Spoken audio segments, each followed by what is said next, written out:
ஒரு பொண்ணு பிடிச்சிருக்கா இல்லையான்னு தெரியல, உங்க ஸ்கேனை வச்சுதான் கண்டுபிடிக்க முடியுமா?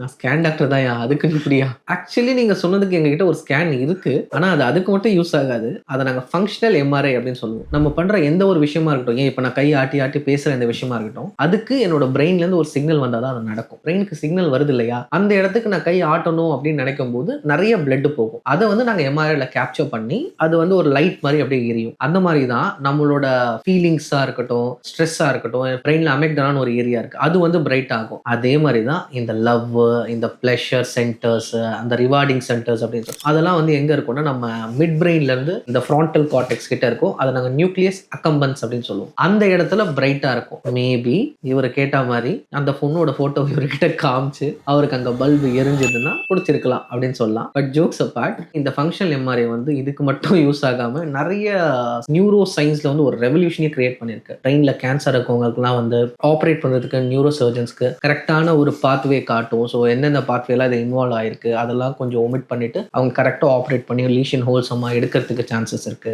அண்ட் நிறைய பேருக்கு எதுக்காகலாம் வலிப்பு எபிலெப்சி வருதுன்னே தெரியாது. ஸோ அந்த மாதிரி இருக்கவங்களுக்குலாம் வந்து இந்த மாதிரி ஃபங்க்ஷனல் இது காமிச்சு எந்த ஏரியா ஆஃப் பிரெயின் ஆக்டிவாக இருக்கு அப்படின்றத பார்க்கலாம். அண்ட் அது மட்டும் இல்லாமல் இந்த மாதிரி போஸ்ட் ஆப்ரேட்டிவ் நியூரலாஜிக்கல் டெஃபிசிட்ஸ் அதெல்லாம் ஐடென்டிஃபை பண்ணுறதுக்கு ரொம்ப யூஸ்ஃபுல்லாக இருக்கும். ஸோ இந்த இன்ஃபர்மேஷன் யூஸ்ஃபுல்லாக இருக்கும்னு நினைக்கிறேன்.